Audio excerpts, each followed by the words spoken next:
Good morning. How is everybody? I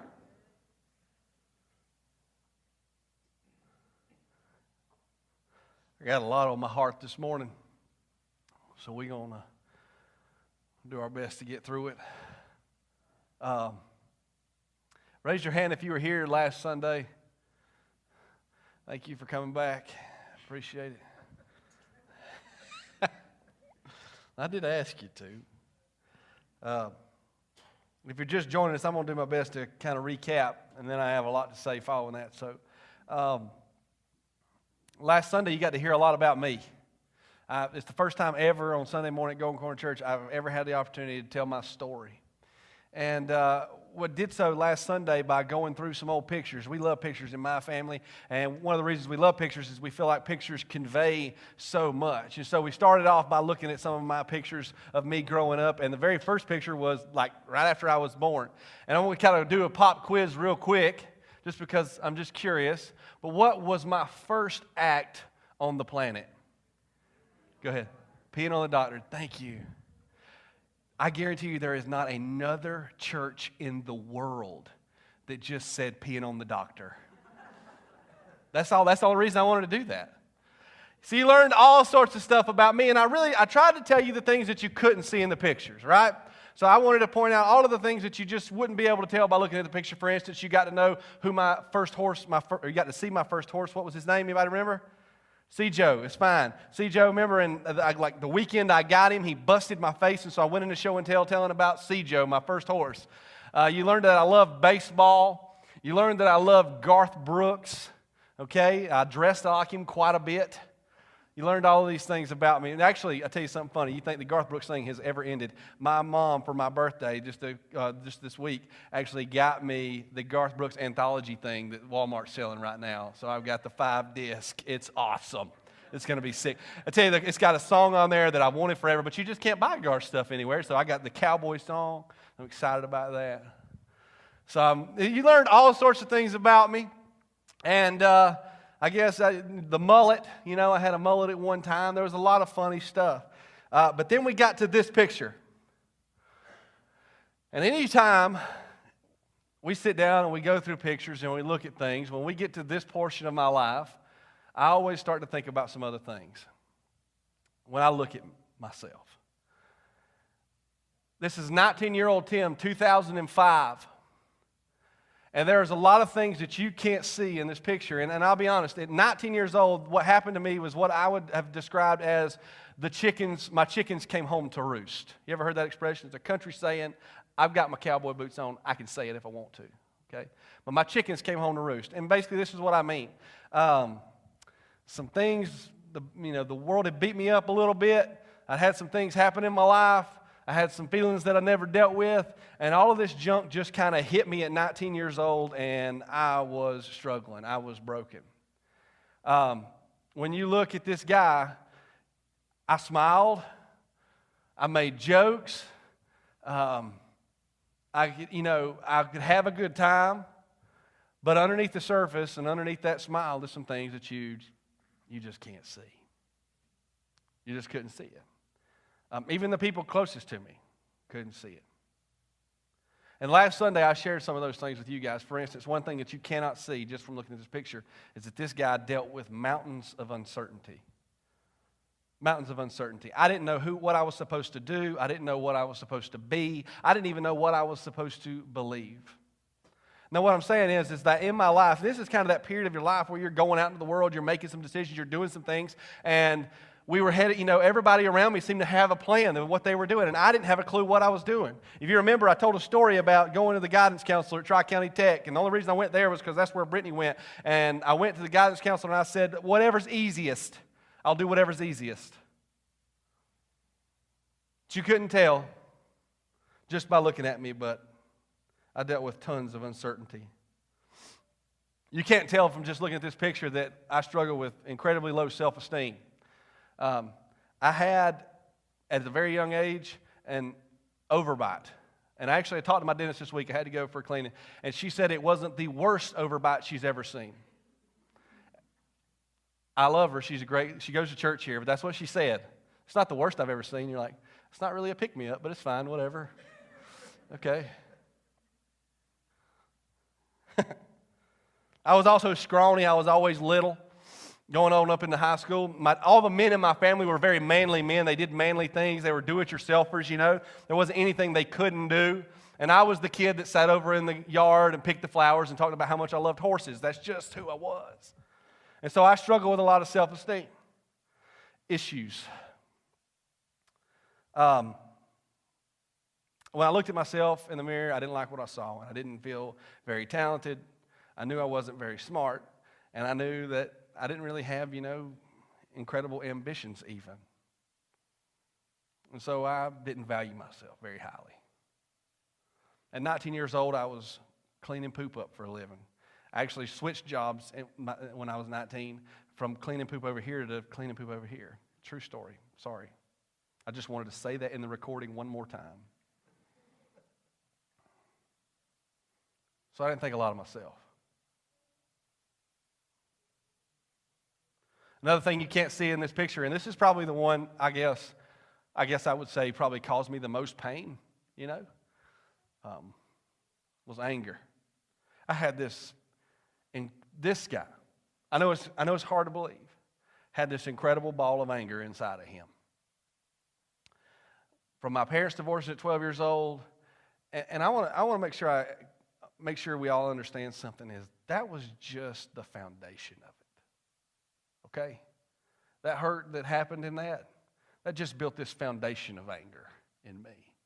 And then what happened is every single time I ever felt rejected after that, or I ever felt like mistreated or like I was treated unfairly or something bad happened to me or somebody did something to me, all I did was just stack it on top of it. Until, honestly, what I had inside of me was this big old ball, maybe this better word is a tumor of anger inside of me. And what I wanted to do whenever I got the opportunity was spew that junk out on somebody else. That's what I wanted to do. So what I did was I looked for a reason to. I looked for a way to say something cutting to somebody. And I'm telling you, and I know this may sound crazy, but I was the kind of guy that if you did something to me, I may not do something right then. I would wait. I'd make a mental note of it, wouldn't I? And I'd be sneaky, and I would even that score.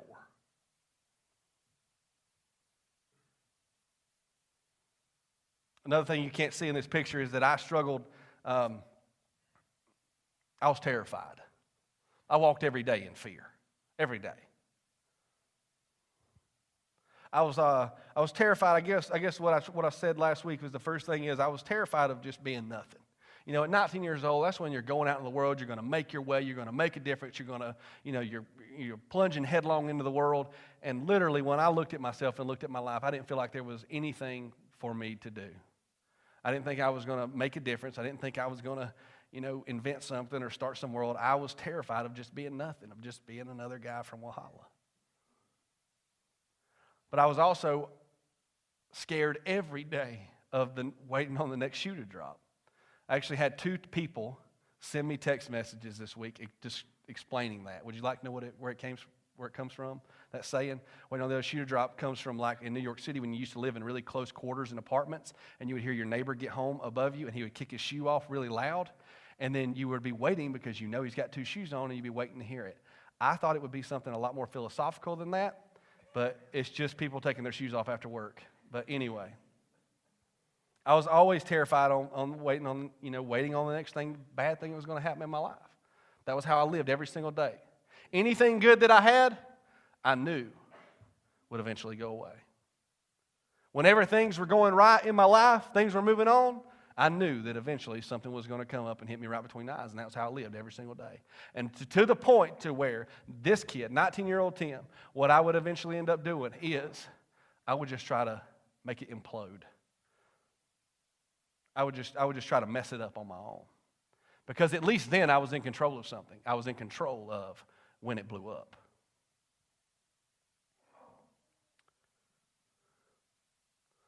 Something else you can't see is I struggle with guilt. I had just walls and walls of guilt in my life. I told you guys last Sunday, but I was raised right. I had a moral compass. I knew the difference in right and wrong in my life. And so I can definitely say that I was raised right. But there was nowhere in my life you could look and tell that. There's nowhere.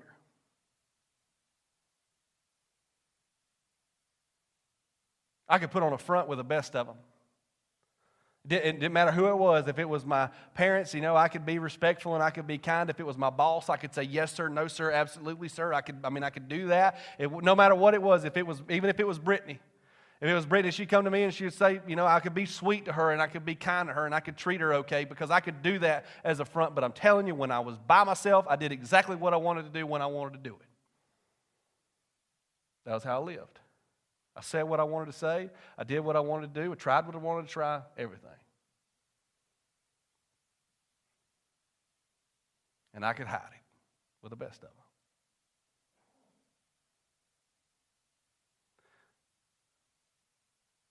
And every single night I'd lay my head down on my pillow at night and I would say, you know what, tomorrow I'm going to be a better person. Tomorrow I'm going to act right. Tomorrow I'm not going to use that, talk like that anymore. Tomorrow I'm not going to do that, blah, blah. Tomorrow I'm not going to watch that or do that. I could do it. Every night that's what I would say. And you know what tomorrow would turn into? The next day and the next day and the next day. Because I just could not overcome all this junk on my own. So I lived in guilt.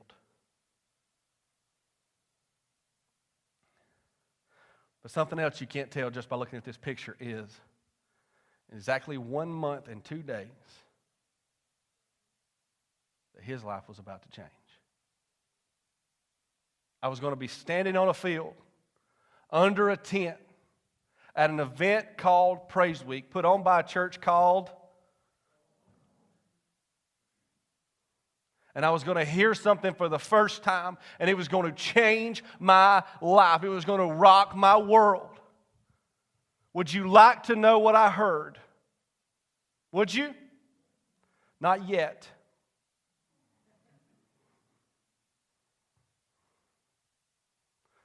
You can blame Jake Black for this because Jake Black and I were sitting here this week, and we all every day we're just all over this auditorium. We're laying in chairs. We're talking about different things and what we want to share with you guys and what he wants to share with his students and everything. So we're talking, and we started talking about my life, and we came across something that I needed to share with you guys because a lot of times when I tell this story, I think when I say, man, and there I was standing on a field and under a tent, and it was at an event called Praise Week put on by Golden Corner Church, that for some reason people think that that was my only church experience. I grew up in Walhalla. There's like 75 churches between here and Hardee's. Guys, I've been in church. I tell you, I heard something for the first time. I want to make sure we understand this. See, I'd been in church.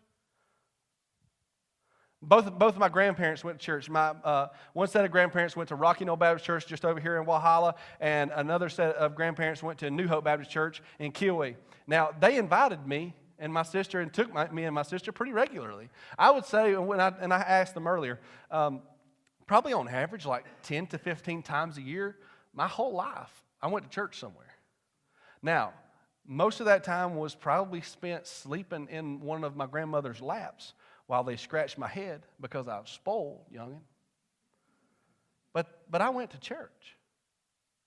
I heard preachers. Matter of fact, I remember at 8 years old, Preacher Marsh at Rocky Knoll Baptist Church preached this sermon, and I don't remember anything about it other than by the end of it, I was terrified of going to hell, okay?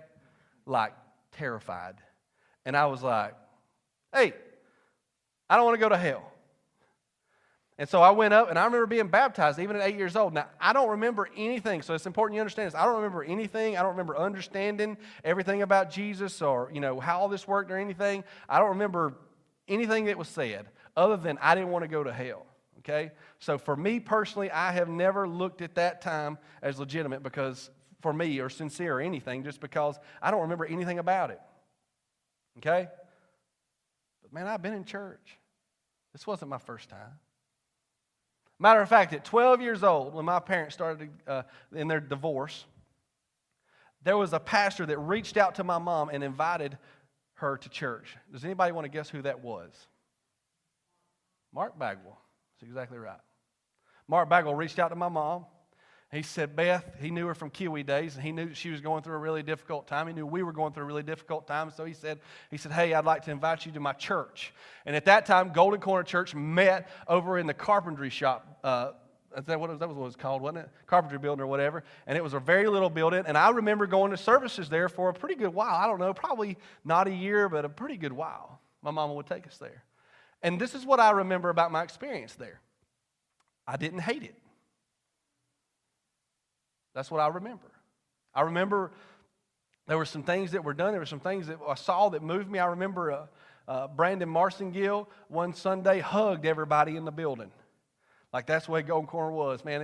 I remember him going around hugging every single person, including me in the building. I remember that moved me. That affected me as a young man.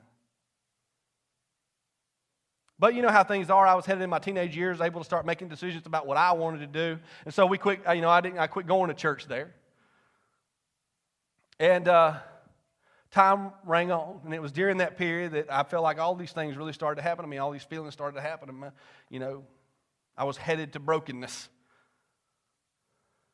I started dating a girl at 17 years old. His name was Brittany. And you ever just meet somebody who just has faith? That's just who they are. You ever run across anybody like that in your life? That's just who they are. They just believe. They just love God. That's just who they are. You ever met anybody like that? You can talk to me. Shake your heads, yeah. All right. That's Brittany. That's what she was to me. And so immediately in our relationship, Brittany was talking about needing to go to church. Needing to go to church. And it took her a little while, but by 18 years old, I think I was about 18, she convinced me that we needed to try a church. And so we went to this church. And it was a very small church, and we went to actually the youth group portion of it. And it was me and her, so I'm 18, she's 17, and like 3 kids that are 12. Okay? And so one night, the student pastor there decided he was going to do something, and they talked about something, and then they issued this covenant, this piece of paper that they wanted us to sign. And the piece of paper was promising something to them. Now, I'm not real smart, but it made me mad. It made me real mad. And I remember leaving there that night, and I looked at Brittany, and I said, I'll go ahead and tell you this right now. I'll tell you this right now. Don't ever ask me to go back to a church again, because they're not going to tell me what to do. And what does it matter if I promise them anything? So that's what I told her. Now, I told you at that time my jobs were changing. And so at 19 years old, I had been working at the vet clinic, and I was working with a guy at the time that came to church here, came to Golden Corner. And all the time, all he talked about was his church and how I should go to his church, how I should be going to his church. Now, if anybody knows Brittany, I had issued her that scolding. How long do you think that lasted? Not real long. And it didn't take long, and she was telling me, oh, we need to go to church, Tim. You need to be in church. I'm telling you, you need to go to church somewhere. And I said, fine. I said, if we're going to go to a church, I'll tell you where I want to go. I want to go to Golden Corner. That's where Mike's been telling me to go. That's where I want to go. And the only reason was because this was a church that I knew I didn't hate. So what about that, guys? The reason I'm here is because I didn't hate y'all.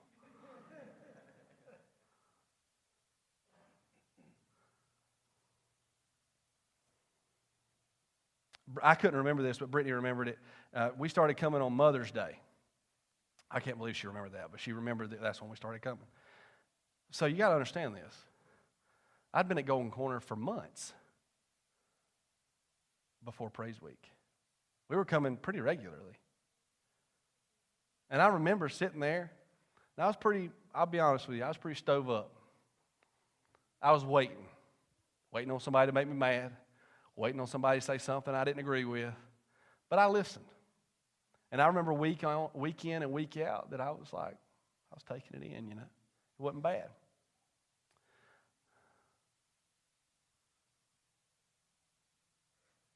Now we're at Praise Week. So we hear there's this event coming up at church. Man, we love this event. It's going to be awesome. It's called Praise Week. And it's going to be at Sertoma Field. And Tim, you and Brittany, you should come because you'll really enjoy this. I'd never seen it before. You'll have fun. And you're just old enough where you can even participate some if you want to. So we go to Praise Week, and not one, this guy gets up and speaks, and his name was Big Daddy Keys. He was neither big nor a daddy. So he gets up and he starts speaking, and I kid you not, this guy gets up, he's from Miami, he gets up and he starts talking, man, and he says he's moving like this. I can't do that, y'all make fun of me.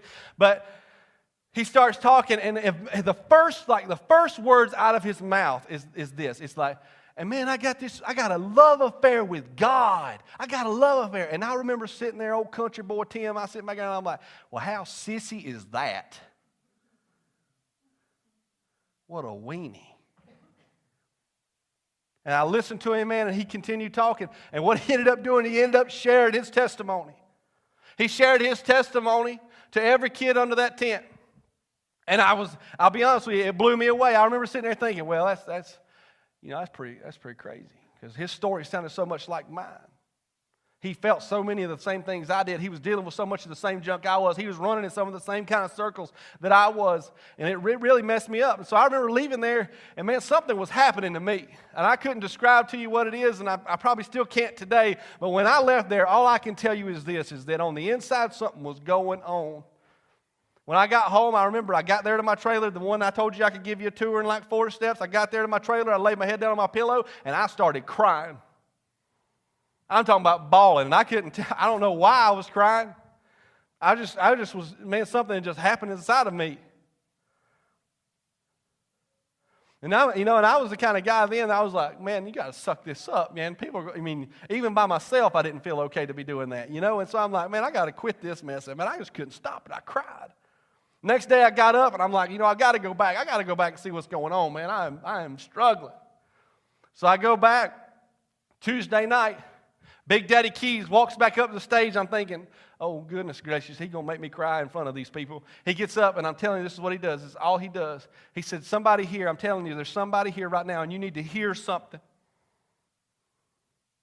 You need to hear something. You need to hear something. He said, here it is. Are you ready? God loves you. He said, God loves you. And I wish I could tell you that I remember anything else he said. But I don't. Because something started to happen. My own conversation started to happen. And I heard something that I swear I don't think I've ever heard in my entire life. I heard God.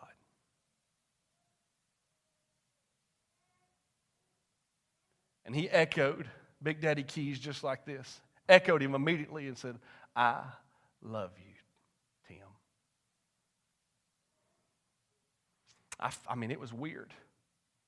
And I don't want you guys to think I'm weird, and I'm not, this is, but this is supernatural stuff I'm talking about, because it was happening right here in my heart, and you can't deny this of me, okay? And so as soon as I heard him say, I love you, my immediate reaction was, really? Really? You love me? Then explain this. Explain all this junk that's happening in my life. Explain how I feel right now. You explain that to me, and I'll believe that you love me. And God answered me immediately, and he said, do you really think that was my doing? You think that was me? Did I do this stuff to you? And I went through the list in my head. I said, okay, you didn't do it, but man, so much stuff has been done to me. You didn't protect me from it either, God. You didn't step in when this was happening. You didn't step in and help my parents. You didn't step in when them boys was picking on me when I was growing up. You didn't step in and none of that. He said, I was there every step of it. I'm telling you, this is a conversation between me and God. He said, I was with you every step of the way. I wasn't there. Man, I'm everywhere. I was with you. I said, well, God, I'm nothing. I'm nothing. I don't have anything to offer you. I'm not important. Why do you love me? And God spoke to me immediately. You know what he said? He said, nothing. Son, I made you. I put you together. I know everything there is about you. I put every hair that's on your head and ever will be there. I know everything there is to know about you. You're saying you're nothing. Son, I made you.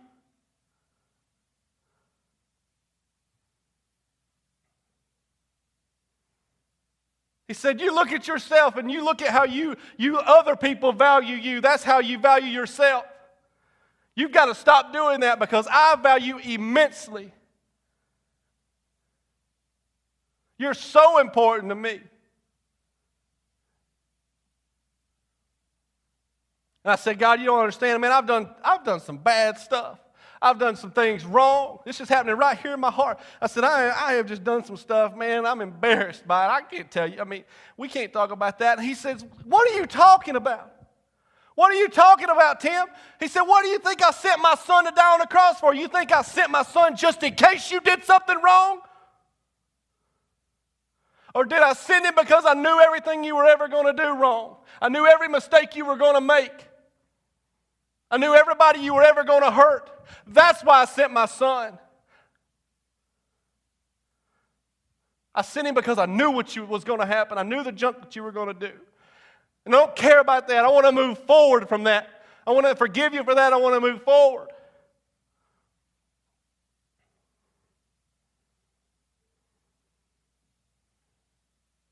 I said, God, you don't need me. I said, I hear what you're saying, and I appreciate it. I appreciate you love me like that, but you don't need me. He said, need you. I don't need you. I want you.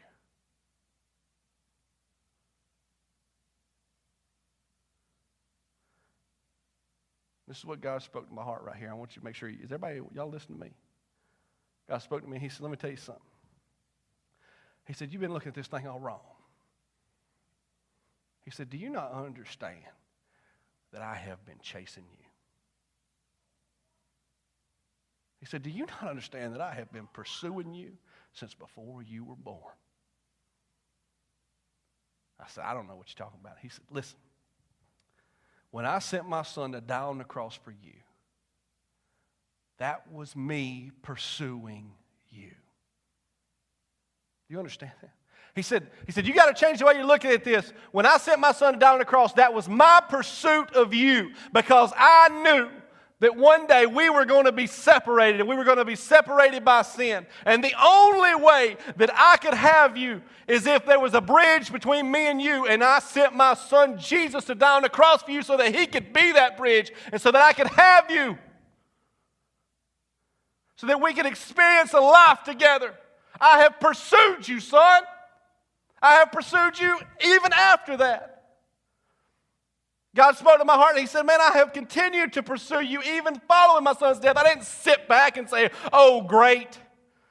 Now I've done my part, you do yours. He said, I've continued to pursue you. And right there in my heart and in my mind, he began to remind me of all of the things that have happened in my life to lead me to him. For instance, Mark Bagwell running into my mom and inviting my mom to church, and me having a church finally in my life that I didn't hate. And making that connection there where I knew Mark and Mark knew me. That was God moving. Putting a woman in my life, a girlfriend at the time who was a strong-willed, just faith woman, a woman of faith who wasn't scared to look at me and say, Tim, what you're doing is not right. Tim, I'm telling you, you need God. Tim, we need to be in church. That wasn't by accident. That wasn't a coincidence. That was God pursuing me and making a way for me to get back to him. At 19 years old, I changed jobs and I went from working at the vet clinic to working on the farm. And the guy's name was Mr. Schaefer, and Mr. Schaefer was, I'm talking about, 50 years old, lived his whole life, never had a thought about God. He had been saved just a couple years before I started working for him. So every single day, Mr. Schaefer had to pull up and tell me what to do. And he would pull up, and I'd open the big double doors on the barn, and I would stand there next to his truck. And this guy was so on fire for God that every single day I had to talk to him. He was telling me something about God. He was telling me what God had done for him, or how God had changed his life, or how God was working in their church. So every single day, God had set it up for this moment to where I had to sit there for weeks and weeks and months and listen to a guy talk about God. It wasn't an accident. It was God's pursuit of me. He pursued me. He has been pursuing me forever. And right there in my heart, God said, you need to understand something. I'm God, and I can say this. I love you especially. I can love everybody especially. That's how big my love is. And that's how much I love you. And that's how much I want you.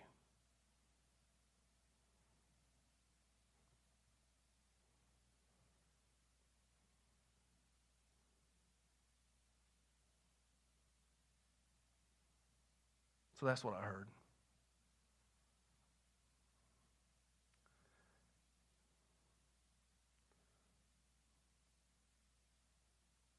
I sat there and I was crying, and I don't have a clue what Big Daddy Keys did. But all I know was they were giving an invitation. And I was sitting there with basically two options. Continue on like I had been. That I knew there was no way I could do.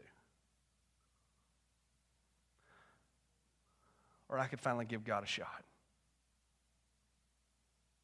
But if I was going to do it, I was going to do it for real.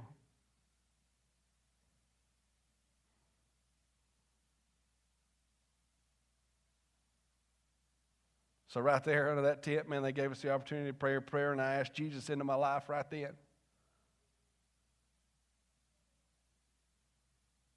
And I'm going to tell you, my life has never been the same since. It changed my life radically.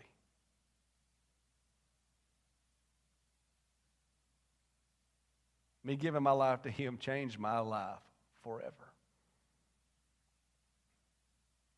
On the back of a card, actually that card I showed last Sunday, back of the card you can't read it anymore because my daughter decided she was going to color it. But on the back of it, it says, I want to be on fire for God. That's what I want. That's what I wrote. He changed my life forever. You know those things that I was talking about, the uncertainty, the fear, the guilt, low self-esteem. You say, Tim, well, do you still struggle with those things at all? You say, well, do I ever feel uncertain? Yes. Do I ever worry? Yes. Am I ever scared? Yes. Do I ever feel guilty? Yes. I still make mistakes.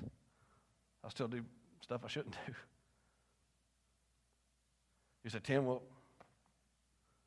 what changed? Those things don't own me anymore. That's what changed. See, up to that point in my life, I was owned by those things. I lived as a slave to them. And that night when I asked Christ into my life, I went under a new ownership. And He began to take my uncertainty, and He said, follow me.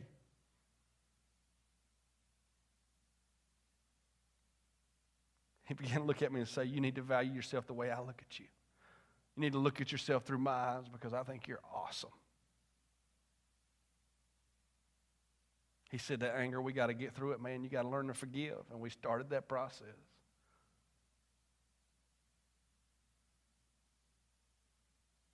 Yeah, I still have some of those same things in my life. But they don't own me anymore. That's what changed. I'd like to ask you a question this morning.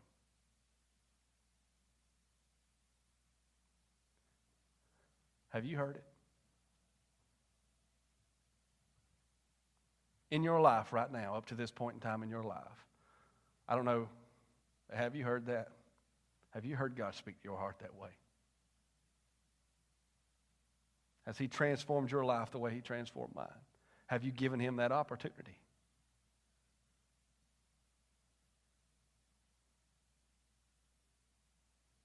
I want to tell you this, and I think it's important. It don't matter how long you've been in church. It just doesn't matter. It doesn't. It doesn't matter if you've sang in the choir. It doesn't matter if you served for years, if you've been a deacon, whatever. It doesn't matter. I had a lifetime of church before I heard it.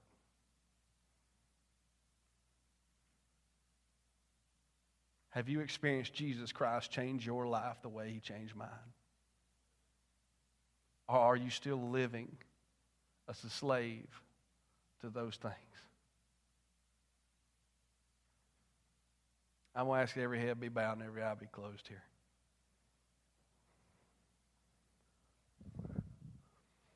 If you've never asked Christ into your life, if you've never given Him an opportunity to transform your life, I'm going to give you that opportunity here in just a second.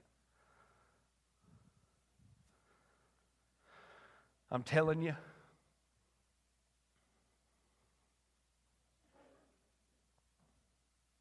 when I looked at myself, man, I'm telling you, that 19-year-old kid that walked out of that tent had no idea what was about to happen to him.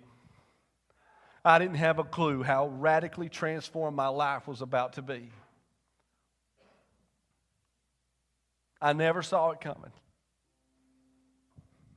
I had tried a lot of things. I had thought a lot of other things would fill that void in my life and would make it work. But I'm telling you, when it came to that moment, I knew that it wasn't. And I'm going to ask you, has God spoke to your heart during this? Has He been speaking to you? If He has, and He's calling to you and saying, I want that with you. I want a relationship with you. Then I'm going to challenge you to pray this prayer with me this morning, okay? This is the sinner's prayer, and it is very simple. But I want to give you the opportunity to pray it right here, okay? So all you have to do is repeat after me, just right there in your heart, okay? Dear Father, I know I am a sinner. I am sorry for my sin, and I ask for your forgiveness. I believe with all of my heart that Jesus Christ is your Son and that He died for my sins and that you raised Him to life. And today, I want to invite Jesus into my heart to take control of my life. It's in Jesus' name I pray. I want to ask you to do something, still with every head bowed, every eye closed. I want to ask you to do something. If you just prayed that prayer with me, I want to ask you to do something. I want you to raise your hand. If you prayed that prayer with me, I want you to raise your hand. I see you.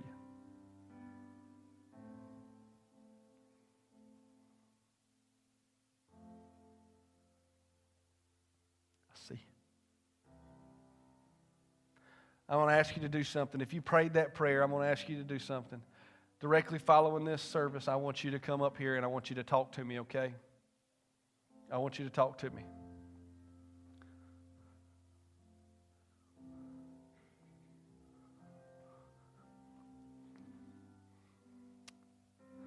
I'm going to ask everybody to look at me real quick.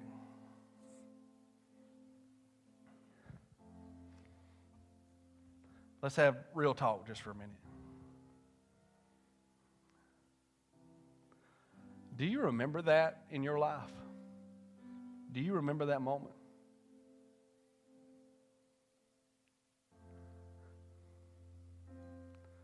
Because if you didn't pray that prayer with me, or you're not ready, that's fine. But do you remember that moment that God spoke to your heart and your transformation began? Can I ask you to do me a favor? Don't forget it. Don't you dare forget it. These 2 weeks right here have about killed me. Don't you forget, just to be honest, don't you forget what it was like to live in the junk. That's about the nicest way I can say it. Don't you dare forget what it was like to live without Him. Because I'm telling you, when you forget what it was like to live without Him, when you forget how much He's changed you and what He's brought you from, I'm telling you, that's the moment that you quit caring about other people receiving the same gift. Every single Sunday we stand up here, we talk about being a transformational church, and we talk about seeing life change. I am exactly what we're talking about. And you are exactly what we're talking about. So don't you dare forget it. You remember what it was like living without Him, and you remember what it's like living with Him and having Him in your life and not being a slave to that junk anymore. I'm telling you, because that will be the fuel that you'll live your life with. That will be the fire that you live your life with. That's how you will treat the people around you. That will be what fuels you to go talk to the people around you. Every day somehow you have got to try to remember what it was like without Him and rest in what it's like with Him. Now that's me just talking straight and challenging you. I'm going to do it. That's been 12 years ago, and it seems the farther I get away from it, the harder it is, but I'm telling you. We can't forget. 19-year-old Tim was a long time ago. But you need to let the pictures of your life remind you. Look at the things that aren't there. And share with people the things that aren't there. I'm telling you, that's what changes lives. I'd like to show you another picture. Just from looking at that picture, there is no possible way that you would ever know the difference Jesus has made in my life. There is no way that you know that. But I'm telling you, I wasn't afraid to share it. You don't be afraid to share it either. If you've experienced that, you don't be afraid to share it. I'm going to pray for you one more time. Father, thank you so much for every person here. Thank you for the ones that made decisions, God, but for everybody that's here right now, God, and they, man, as I told my story, they were reminded of their story, and I hope that's what happened. God, I'm going to ask you to do something. Keep it in their mind. Somehow we have got to become a people who live every day in the glory of the difference you've made in our life.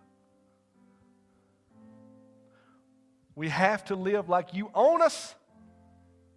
You're our Lord. We have to live like we are loved by the Almighty. Father, help us to do that. Help us to be the people that you want us to be, God, but most of all, help us to just follow you and live in your love. It's in Jesus' name, and everyone says, amen. Thank you so much for being here, guys. You are dismissed.